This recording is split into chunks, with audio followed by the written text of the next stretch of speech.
အခုဗီဒီယိုကြည့်နေတဲ့အချိန်မှာလဲ Samsung Galaxy M-Pack 2026 ပွဲကြီးပြီးသွားလောက်ပါပြီဆိုတော့အခုဗီဒီယိုမှာကျွန်တော်ကဒီပွဲမှာမိတ်ဆက်ခဲ့တဲ့ Galaxy S26 S26 Plus S26 Ultra နဲ့ပတ်သက်ပြီးတော့တော်တိဖုတ်သွားမှာပဲဖြစ်ပါတယ်အားလုံးပဲမင်္ဂလာပါ THM review ကနေပြီးတော့ကြိုးဆိုပါတယ်ဒီနေ့မှာတော့ကျွန်တော်ကဒါ Samsung Galaxy S26 series နဲ့ပတ်သက်ပြီးတော့ပြောပြပေးမှာပဲဖြစ်ပါတယ်ဒီတစ်ခါ S26 Ultra မှာကျွန်တော်တို့အရင်ကြိုပြီးကြားရတဲ့ထူးခြားတဲ့ feature တစ်ခုကလည်းတကယ်ကိုပါလာပါတယ်ဆိုတော့ဒီ feature အကြောင်းမပြောခင်အရင်ဆုံးဈေးလေးနည်းနည်းလေးတက်သွားတဲ့အကြောင်းကိုပြောပြချင်ပါတယ်ဆိုတော့ကဲဒီဈေးနှုန်းတက်တဲ့အကြောင်းနည်းနည်းလေးရှင်းပြပါမယ်ဆိုတော့ပုံမှန်ဆိုလို့ရှိရင် Galaxy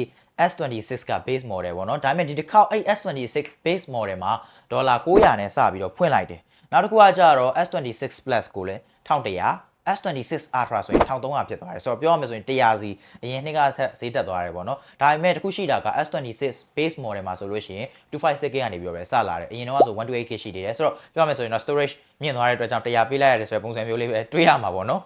်ကျွန်တော်တို့ယထာပုံမှာပဲဖြစ်ဖြစ်လမ်းသွားရင်ပဲဖြစ်ဖြစ်ကိုစာရိုက်နေတာပဲဖြစ်အဲ့အချိန်မှာတရားတော်လာကြည့်တဲ့အခါမျိုးကြုံမှုကြလာပေါ့နော်အဲ့လိုမျိုးကြုံမှုတဲ့အခါဆိုလို့ရှိရင်ကျွန်တော်တို့နေရခက်တယ်ဒါကြောင့်မို့လို့လဲကျွန်တော်တို့ကမှာဖုန်းကိုလာကြည့်လို့မရအောင် privacy gap တွေ screen protection တွေကတ်ကြတယ်ဒါပေမဲ့အဲ့လိုကတ်ထားတဲ့အခါမျိုးမှာကျွန်တော်တို့ကဒါအမြဲတမ်းအဆင်မပြေနေဘူးလေเนาะတစ်ခါလေကြာရင် group like ပြချင်တာလည်းရှိမယ်ဟုတ်လားတစ်ခါလေကြာရင်ကိုယ့်ကိုရုပ်ရှင်ကြည့်လို့ရှိရင်လည်း feeling မကောင်းတော့ဘူးအဲ့ဒါတွေကတ်ထားတဲ့အခါကျတော့အဲ့ဒီပြဿနာတွေကိုဖြေရှင်းမှုအတွက် Samsung မှာဒါပေါ့နော် privacy move ကိုအလေးထားတဲ့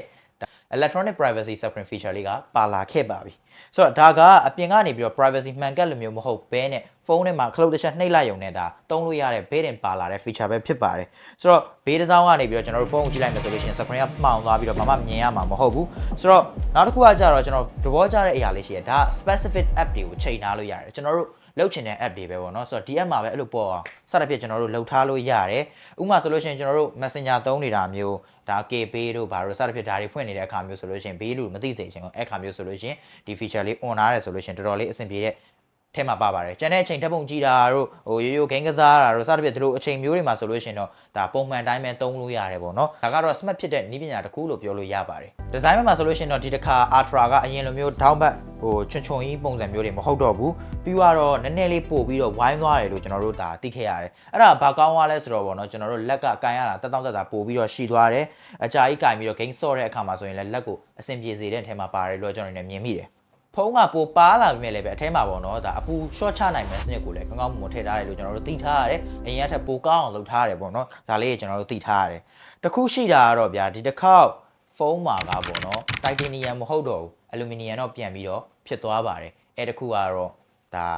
ခုနကပြောတဲ့ vapor chamber အတွက်ပြန်ပြီးတော့ပေးဆက်လိုက်ရတဲ့ဟာတခုလို့တော့ကျွန်တော်တို့နေမြင်တယ် performance ဘိုင်းမှာဆိုလို့ရှိရင်တော့ထုံးစံတိုင်းပဲ latest SoC ဖြစ်တဲ့ Snapdragon 8 Elite Gen 5 for Galaxy ဆိုတဲ့ချစ်ဆက်ကိုသုံးထားတယ်ဒါက latest ဖြစ်တယ်လို့ပဲ performance လည်းတော်တော်လေးကောင်းမယ်ပုံမှန်ဆိုလို့ရှိရင်ကျွန်တော်တို့ Samsung ဖုန်းထွက်လို့ရှိရင်ပေါ့နော်ပြောလို့ရှိရင် China ဖုန်းတွေမှာတော့မှ 100W တွေ 120W တွေပါလာပြီး Samsung မှာ 45W ပဲရှိသေးတယ်စသဖြင့်ပေါ့နော်ပြောကြတယ်ဒီတစ်ခေါက် S26 Ultra မှာဆိုလို့ရှိရင် 60W ထိ support နေပေးမယ်လို့သိထားရတယ်ဒါကတော့ Samsung file တွေအတွက်တော်တော်လေးအားရစရာကောင်းမဲ့အချက်တစ်ချက်လို့တော့ကျွန်တော်တို့လည်းမြင်မိပါတယ်နောက်ထုံးစံတိုင်းမှာ Samsung ကသူတို့ဖုန်းတွေမိတ်ဆက်တဲ့အခါမှာဆိုရင် AI ဖုန်းစတဲ့ဖြစ်သူတို့ပြောလို့ရှိရပေါ့နော်ဆိုတော့ဒီတစ်ခေါက်မိတ်ဆက်တဲ့အခါမှာ AI feature အသစ်လေးပါလာတယ်အဲ့ feature ကဘာလဲဆိုတော့ now new လို့ခေါ်မလားပေါ့နော်အဲ့ feature လေးအဲ့ဒါကကိုကတငယ်ချင်းတရားရောက်နေဖြစ်တရားရောက်နေစကားပြောနေတဲ့အချိန်မှာပေါ့နော်သူကချက်တဲကိုအလိုလျောက်ဝင်လာပြီးတော့အကြံပေးမှာဘယ်လိုလေးပြန်ပြောလိုက်ဘယ်လိုလေးတော့ဖြစ်မယ်အဲ့တော့တစ်ခါလေကြာလို့ရှိရင်ပေါ့နော်ဖုန်းကကိုယ့်ထက်တောင်မှပို့ပြီးတော့သိနေသလားတော့အောင်းမရတဲ့ဟာမျိုးဖြစ်တဲ့အတွက်တချို့တွေကတော့ကြိုက်မှာတော့မဟုတ်လာဘူးဆိုတော့ဒီ feature ကတော့ဟိုသုံးလို့ရတာတော့ကောင်းတဲ့ထဲမှာတော့ပါတယ်လို့ကျွန်တော်တို့နေမြင်မိတယ်အဲ့တော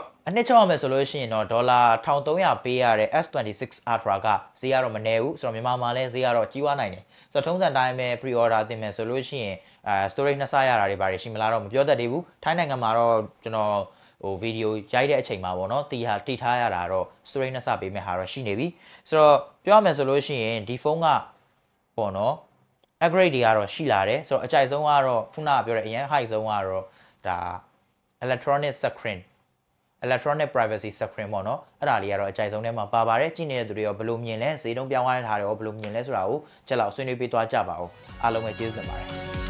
Samsung S26 Ultra ရဲ့ privacy screen နဲ့စားလိုက်အောင်ဗျာဘေးကနေဘသူကြည့်ကြည့်ဘာမှမြင်ရမှာမဟုတ်ဘူး